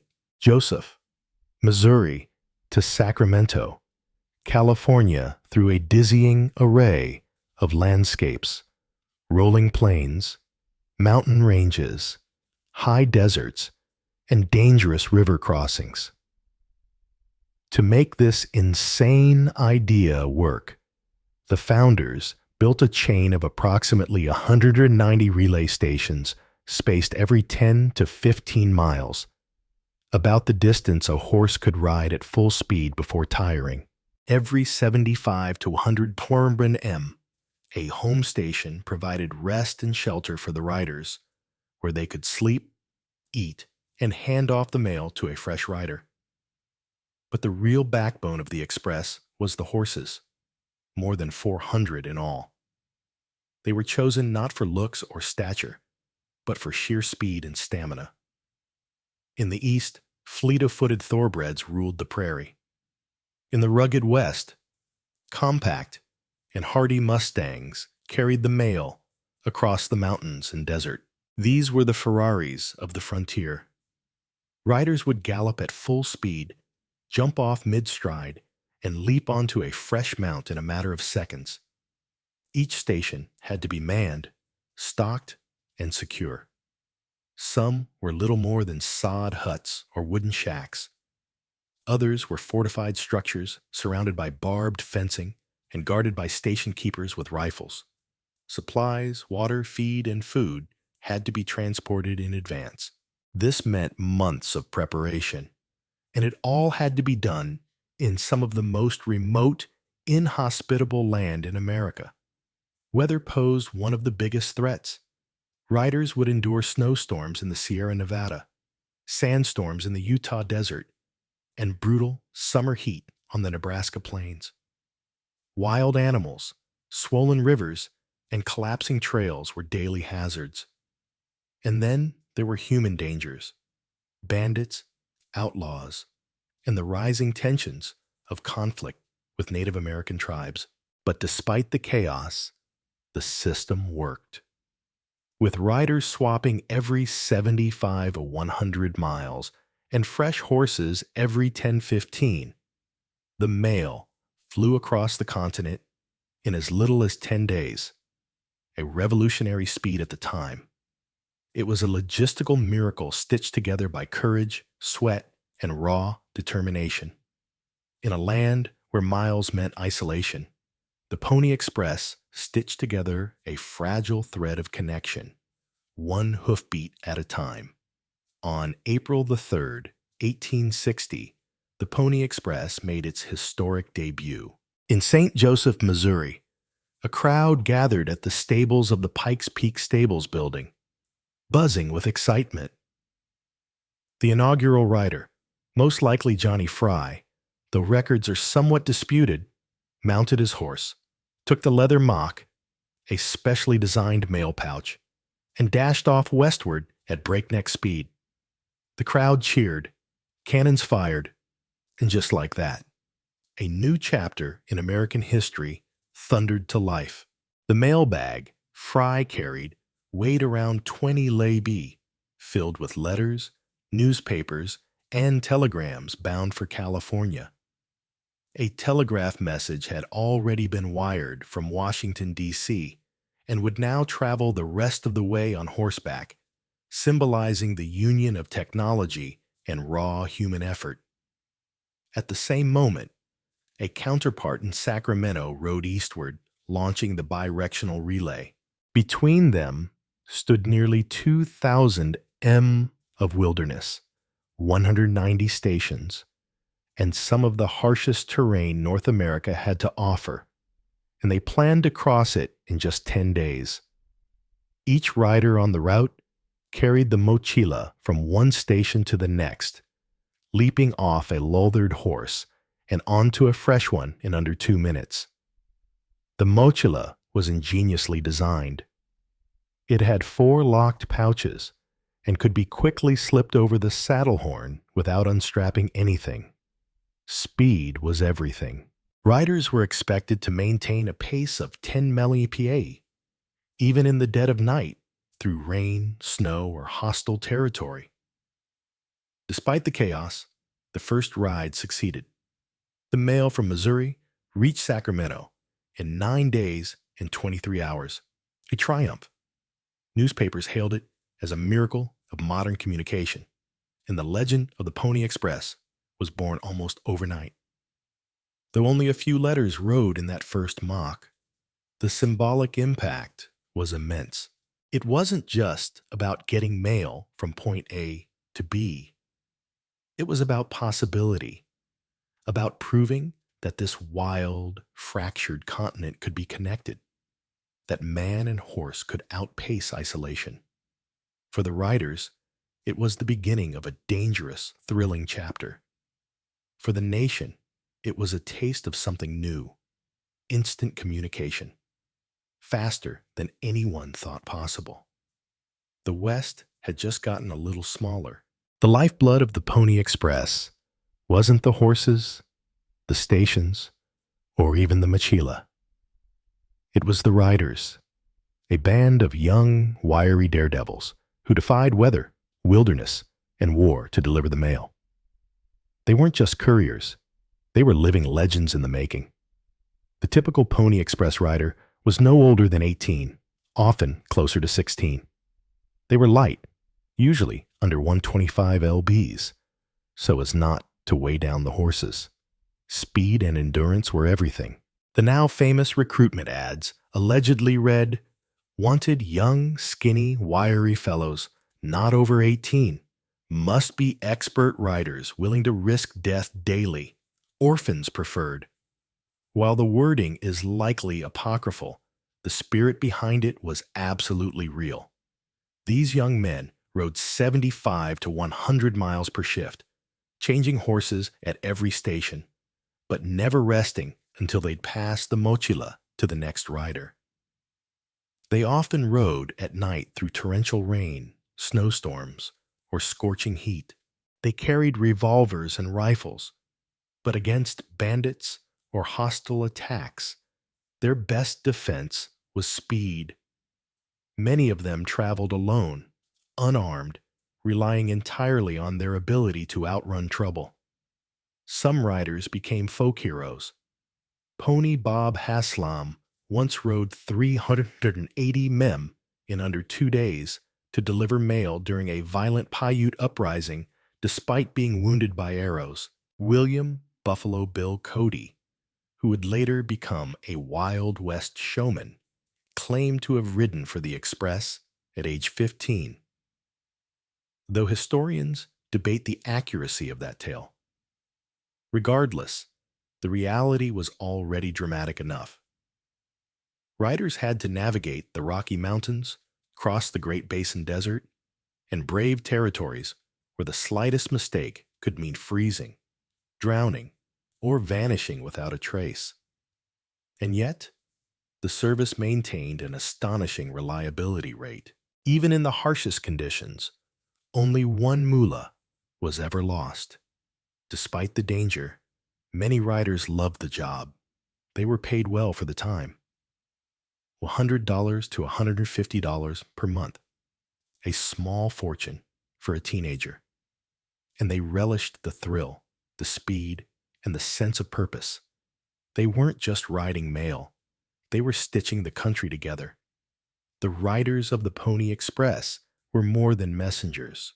They were symbols of American courage, endurance, and tenacity, galloping through myth and memory with every hoofbeat. And for 18 unforgettable months, they proved that no frontier was too wide to cross. Riding for the Pony Express wasn't just a job. It was a daily gamble with death. The riders faced a gauntlet of perils that would have made most grown men turn back. And yet, these mostly teenage boys pressed forward through nature's wrath, armed enemies, and a land that often seemed determined to swallow them whole. One of the most persistent threats came from the environment itself. Riders braved blizzards in the Sierra Nevada, blistering heat across the Nevada desert, and sudden thunderstorms that could flood river crossings or turn dirt paths into impossible muck. Slipping off a horse in freezing conditions could mean hypothermia. One wrong move in a swollen river could end in drowning, and many came dangerously close. Then there were the animals. Packs of wolves sometimes chased riders at night. Rattlesnakes coiled in trailside brush, and mountain lions stalked the high passes. But even more dangerous than wildlife were the bandits and bushwhackers who knew that a rider's mochila contained valuable letters, some even laced with gold dust or money orders. Though the riders carried revolvers, they were outnumbered, and stopping meant risking both life and mission.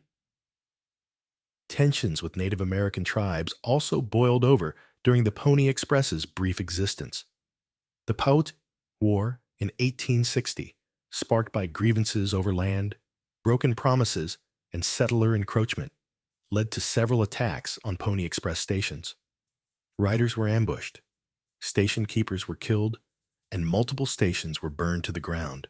The most famous episode occurred when Pony Bob Haslam galloped nearly 190 mim through hostile territory to carry the mail, suffering wounds from arrows, but completing his route regardless.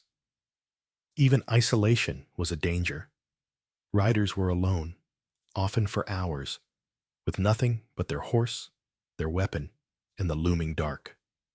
A broken leg, an injured horse, or a missed station could mean dying alone in the wilderness, never found. And yet they rode. Despite all this, the system endured.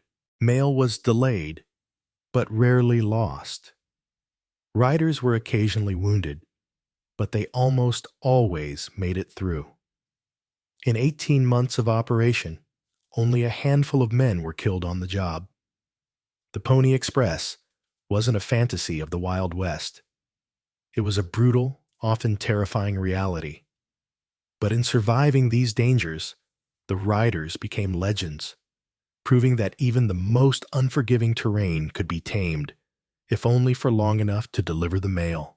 Though the Pony Express only operated for 18 months, its impact on the United States was swift, far-reaching, and undeniably profound.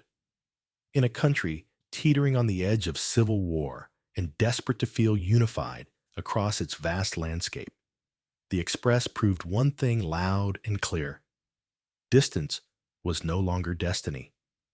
Before the Pony Express, it took weeks for letters to travel from the East Coast to California. Important political decisions, commercial deals, and personal news often arrived too late to matter. But with the Express, mail could reach San Francisco in just 10 days. Suddenly, Californians were no longer out of sync with the rest of the country. Businesses grew bolder. Newspapers could report near real-time updates from across the nation. Families felt closer. And most importantly, the Union felt more connected, which would become critical as the Civil War loomed. Politically, the Express also reassured the federal government that the West was within reach. It symbolized national strength and cohesion at a time when fragmentation felt dangerously close. President James Buchanan received regular updates from California during the tense months leading up to Lincoln's election, in part thanks to the Express. Economically, it helped lay the groundwork for transcontinental infrastructure. The stations built across remote territory became future sites for railroads, telegraph lines, and stagecoach routes. Many Pony Express routes would later be absorbed into more permanent communication systems. What was once a bold gamble became the blueprint for how America would connect itself coast to coast. And culturally, the Pony Express became the embodiment of frontier spirit. Newspapers romanticized the riders, creating instant heroes. Young men across the country dreamed of taking the reins, galloping through danger with a saddlebag full of destiny. The Express became mythologized even as it operated, capturing the imagination of a country hungry for symbols of courage and unity. Even after it ended, the Pony Express continued to shape American identity. It represented speed, courage, sacrifice, and above all, possibility. In just over a year, it managed to do what steamship, Congress, and diplomacy had failed to do: make a fractured, sprawling nation feel like one. The Pony Express didn't just deliver mail. It delivered the future, one gallop at a time. For all its daring and triumph, the Pony Express was doomed from the start. It wasn't a matter of failure. It was a matter of technology. As fast as a horse could ride, nothing could compete with the speed of a wire. Just 2 days after the Pony Express officially launched in April 1860, construction began on the transcontinental telegraph, a coast-to-coast communication system that would transmit messages in minutes rather than days. The telegraph poles and lines advanced steadily westward from the Missouri River and eastward from California. Every mile of wire spelled another nail in the coffin of the Express. By October 24, 1861, Just 18 months after the first ride, the final telegraph wire was strung across the country. The system went live and the connection was instantaneous. That very same day, the Pony Express carried its last letter. The silence of hoofbeats was replaced by the rhythmic click of Morse code. But even before the telegraph, the Pony Express was bleeding money. Despite its legendary performance, it was a commercial disaster. Russell, Major, and Weddell had poured more than $700,000 into the operation and barely recouped a fraction. With no federal subsidy and high operational costs, horses, riders, station upkeep, and supply logistics, the Express was never a sustainable business model. It was built as a proof of concept, a bold advertisement for a mail contract that never fully came through. Russell himself faced financial scandal, and the company began to collapse. By the time the telegraph was completed, the Express was already on its last legs, heroic, beloved, but completely obsolete. Yet the end came with little bitterness. The very goal the Pony Express set out to prove, that rapid coast-to-coast communication was possible, had been achieved. Riders turned to other frontier jobs, stations were repurposed or abandoned, and the nation turned its eyes to the future. The fall of the Pony Express was not a failure. It was a passing of the torch. The horse gave way to the wire, just as the wire would later yield to radio, satellites, and the internet. But for one brief, shining moment, America watched in awe as teenage boys and powerful horses conquered time and distance. In a world obsessed with speed, the Pony Express galloped into legend and left hoofprints no telegraph wire could ever erase. Though it lasted only 18 months, the Pony Express galloped straight into the mythology of the American West, becoming one of the most enduring and romanticized stories in the nation's history. In reality, it was a risky, short-lived business venture. But in the public imagination, it became something far greater, a symbol of heroism, speed, and the relentless frontier spirit. Hollywood dime novels and school textbooks transformed the Express into legend. The image of a lone rider, silhouetted against the sunset, thundering across the prairie with a leather mail pouch and a six-shooter at his side, captured the nation's heart. This wasn't just nostalgia. It was national identity in motion. At a time when America was still defining itself, the Pony Express offered a story of bravery, sacrifice, and unity through hardship. Figures like Pony Bob Haslam and Buffalo Bill Cody became frontier celebrities. Cody, whether he rode for the Express or not, capitalized on the legend in his Wild West shows, cementing the image of the fearless teenage courier in the minds of millions across the world. The Express became shorthand for grit, daring, and everything Americans wanted to believe about their pioneer past. Monuments soon followed. Statues of galloping riders now stand in cities across the old trail. From St. Joseph to Sacramento, highways and bike paths trace the original route. Reenactments, museum exhibits, and historical tours keep the memory alive.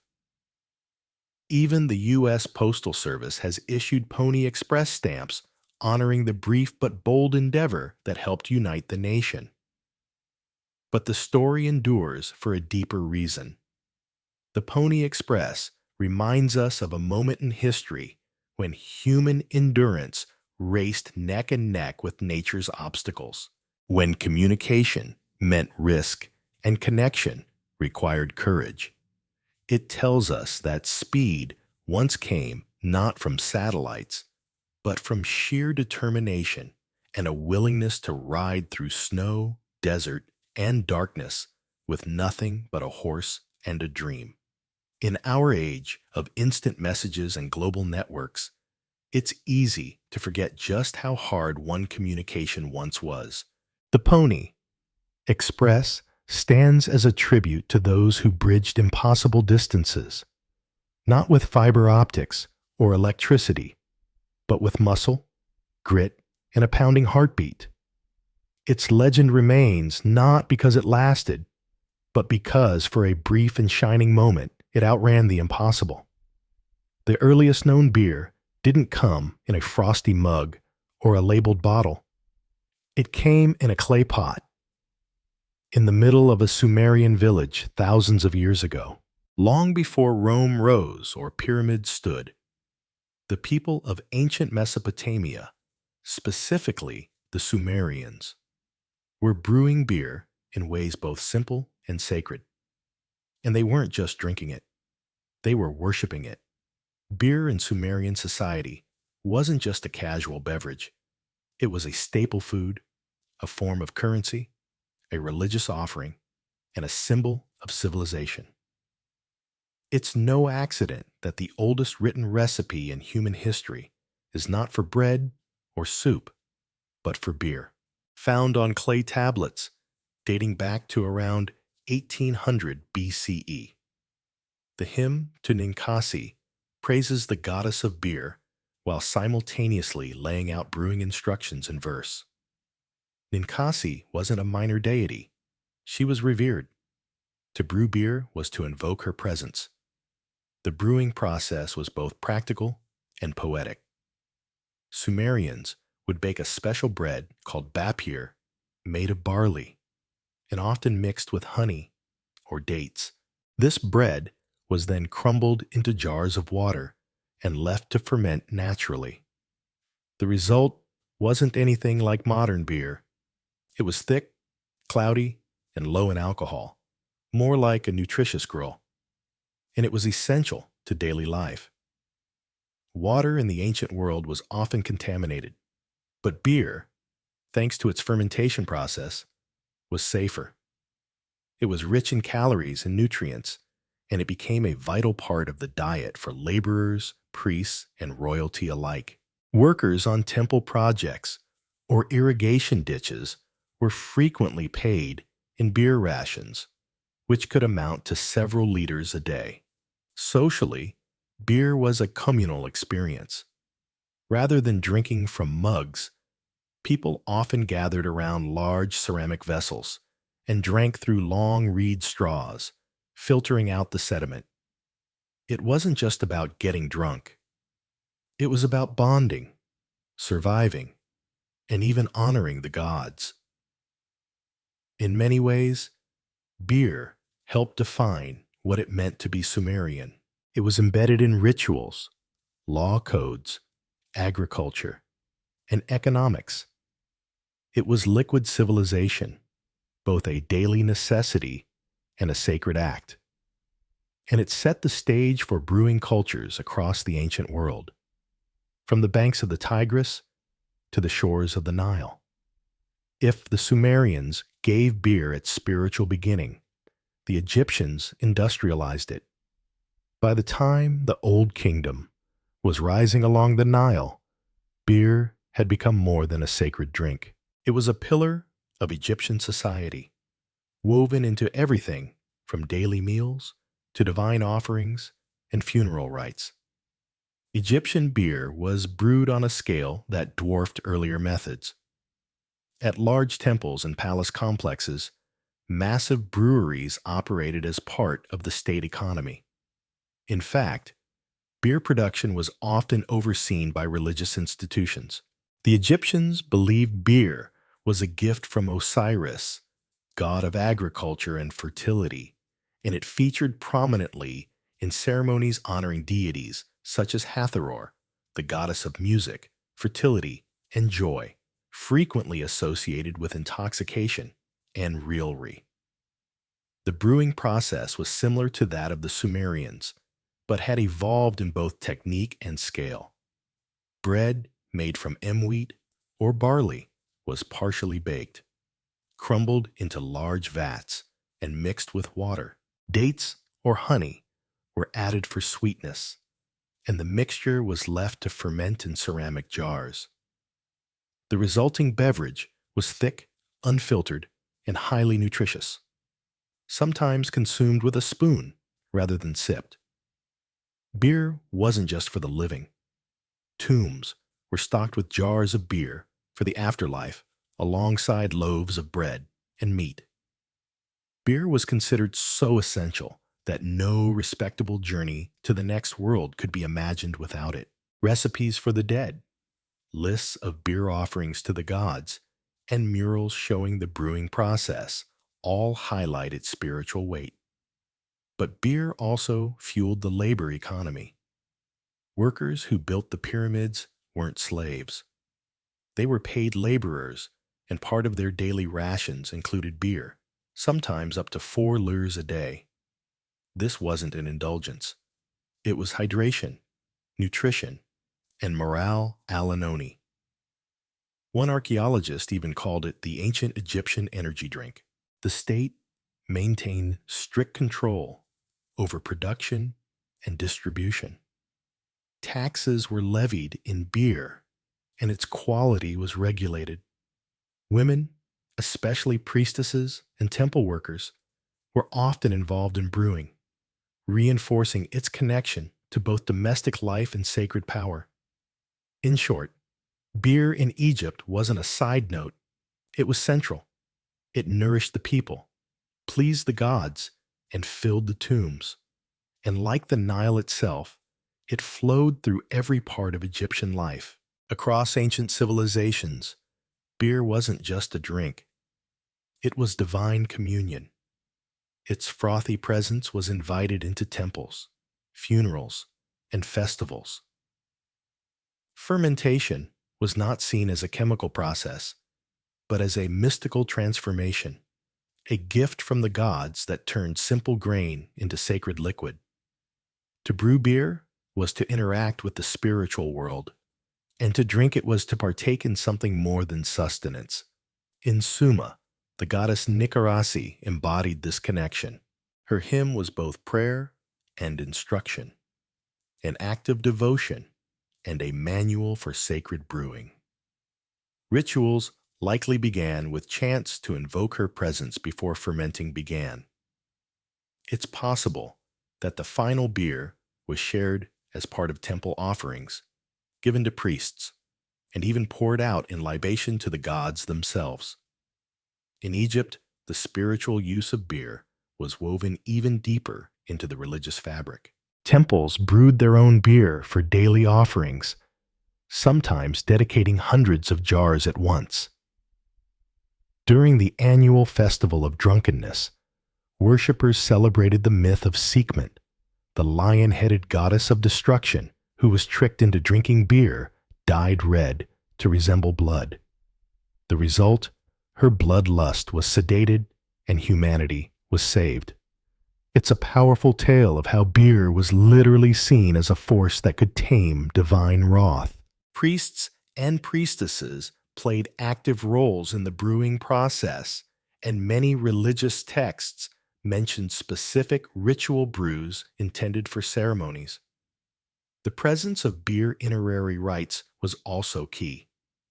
It was believed to sustain the soul on its journey to the afterlife. Some tomb inscriptions even list precise beer offerings alongside prayers and hymns. Outside the temples, seasonal festivals often involved large-scale communal drinking. These were not casual parties. They were acts of connection between the human and divine realms. Whether celebrating a harvest, honoring the dead, or marking a solstice, beer helped blur the line between the mundane and the mystical. Even in later cultures like the Hebrews or the Hittites, beer retained spiritual undertones. While wine gained favor in elite rituals, beer remained tied to fertility, the earth, and the working class, maintaining its ancient role as a sacred and grounding force. In the ancient world, drinking beer wasn't just about thirst.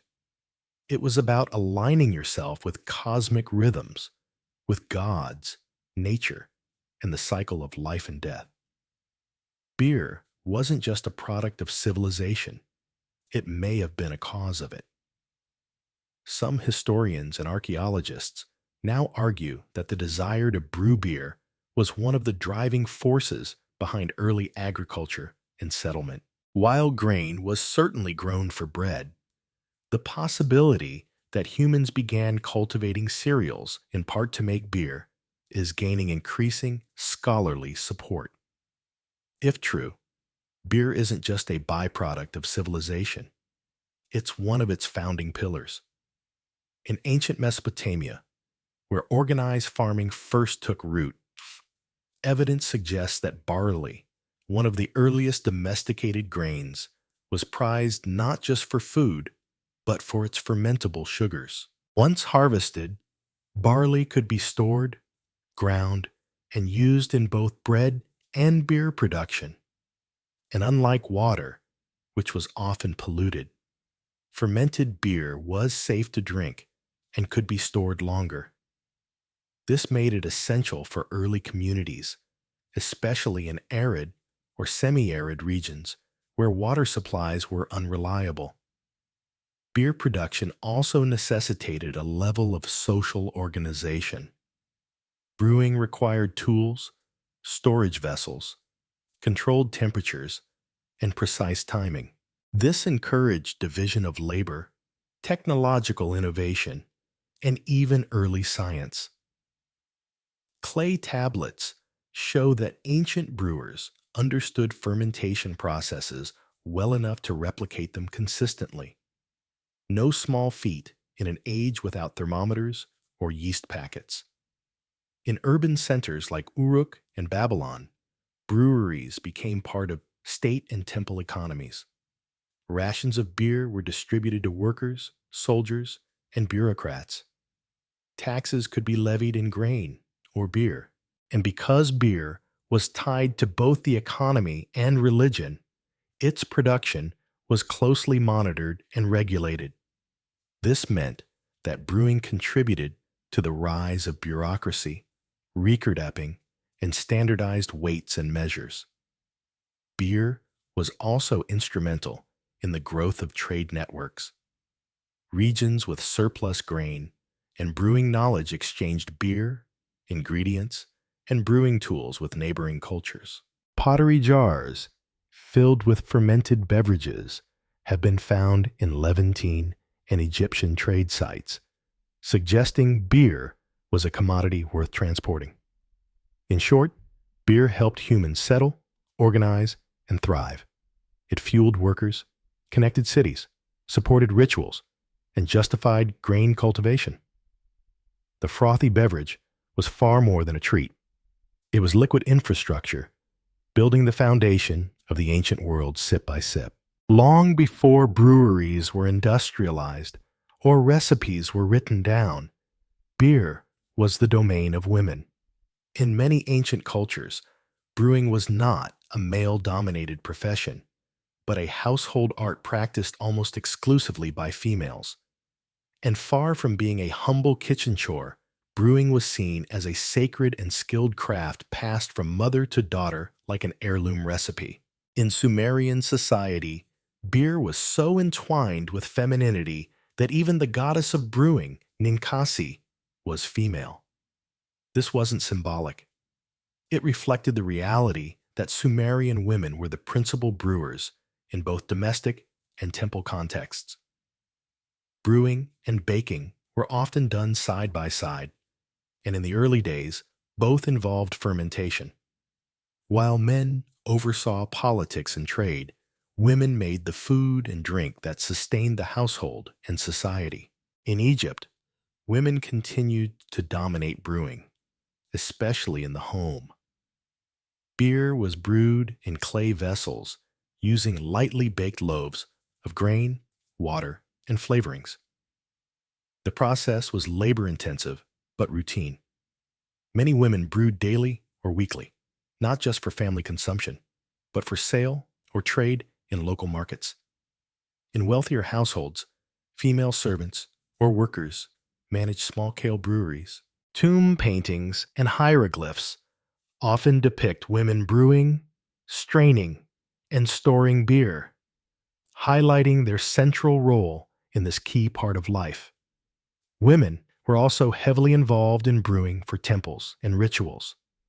Priestesses and temple workers often oversaw sacred batches meant for offerings or religious festivals. In some regions, being a brewer was a source of social status and spiritual influence. These women weren't just cooks, they were custodians of divine tradition.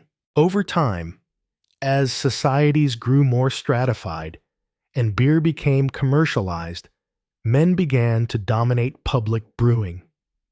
But in the earliest chapters of beer's history, women held the reins. They developed the methods, managed the ingredients, and safeguarded the knowledge. Interestingly, echoes of this tradition survived into the medieval period.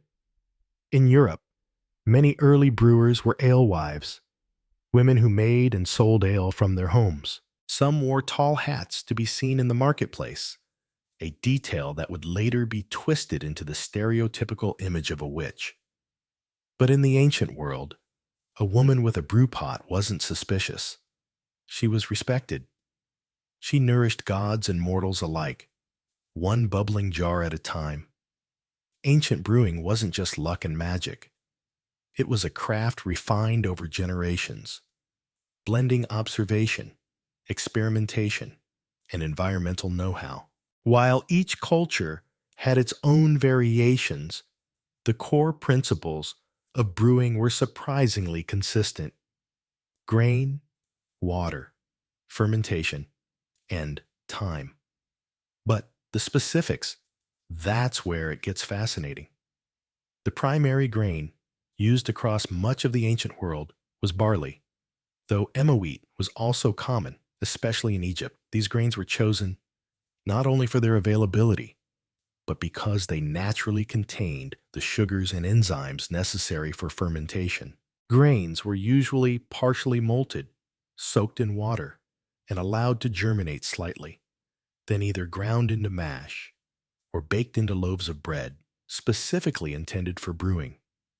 In both Mesopotamian and Egyptian traditions, these bread loaves, often called papier in Sumer, were crumbled into large ceramic vats filled with water. The mixture was stirred, sometimes boiled, and then left to ferment. Natural yeast from the air or from the vessels themselves triggered the fermentation process. No one knew what yeast was, but they knew it worked, and that certain vessels made better beer, likely because they housed residual yeast colonies. To sweeten or flavor the beer, brewers added dates, honey, herbs, or spices. Egyptian beer, in particular, was often thick and sweet, almost like a liquid porridge. Filtering was optional. Some versions were consumed with straws to avoid sediment.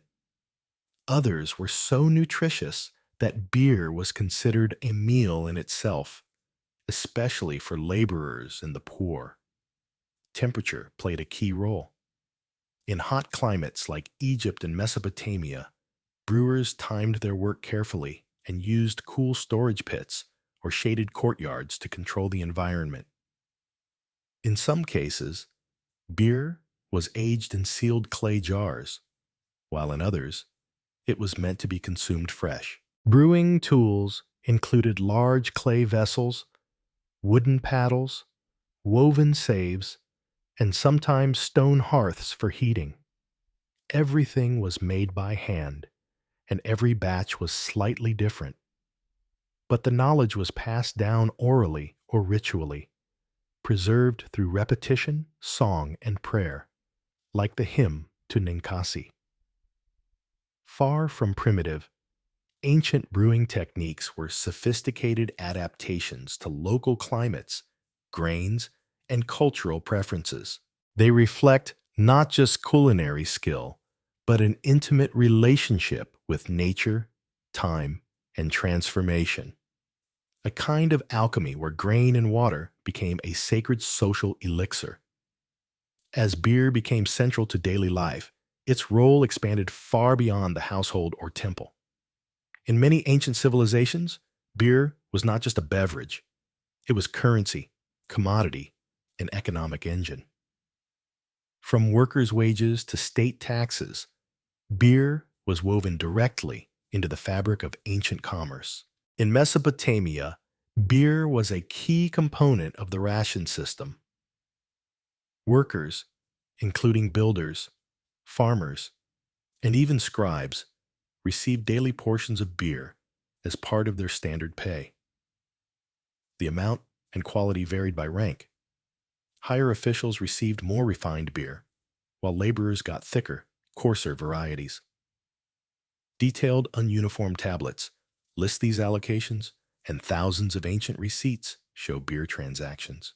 Proof that it was as important as silver or grain in the economic ecosystem. Beer production itself became a professional trade. Breweries, often attached to temples or estates, required a small army of laborers, grain collectors, millers, bakers, fermentors, and transporters. Some regions specialized in beer production, creating regional styles and establishing localized trade routes. These beers weren't bottled and shipped as today, but they could be moved in ceramic jars sealed with wax or cloth. Traders bartered beer for other goods like wool, pottery, and olive oil. In Egypt, the picture was similar. Beer was produced on an enormous scale in both urban centers and rural estates. Breweries were often attached to state granaries, and their output supported workers, soldiers, and temple activities. Beer in the ancient world wasn't just a drink, it was a resource, taxed, tracked, and stored with the same seriousness as any strategic supply. Beer was vital. In times of scarcity, it even replaced currency as a form of barter. It also had its place in long-distance trade. Archaeologists have discovered clay containers with traces of barley-based brews in regions as distant as the Levant, Cyprus, and Nubia. Evidence that fermented drinks were traded alongside high-value goods.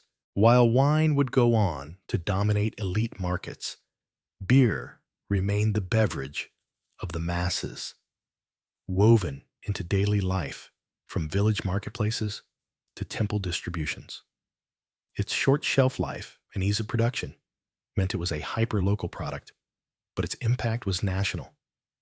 The beer industry supported an entire economic ecosystem: farmers, brewers, merchants, and priests. It wasn't just consumed, it was essential infrastructure. Beer helped fuel workers, maintain temples, and quite literally build empires. A cup might cost just a few copper coins, but behind that simple mug lay a web of civilization. Beer was a social equalizer, in the sense that everyone drank it, but not all beer was equal. Like food, clothing, or language, beer reflected and reinforced the social divisions of the time. Common folk drank hearty, unfiltered brews, thick, nourishing, and more like a soup than a beverage. Meanwhile, the upper class elevated beer into something symbolic, a mark of wealth, a sacred offering, and at times a political gesture. Among the Sumerians and Akkadians, laborers were provided with daily beer rations. These dark, gritty brews were designed to nourish, particularly under the scorching sun. Still, even within these provisions, there was a pecking order. Ancient records reference at least 9 types of beer, ranked by quality and purpose. The finest varieties were reserved for scribes, administrators, or temple officials, a clear sign that beer was used to draw social boundaries. In Egypt, the difference was even more striking. Ordinary people drank a coarse beer made from emmer wheat and flavored with dates. The elite, however, enjoyed refined brews, smoother, sweeter, and sometimes filtered.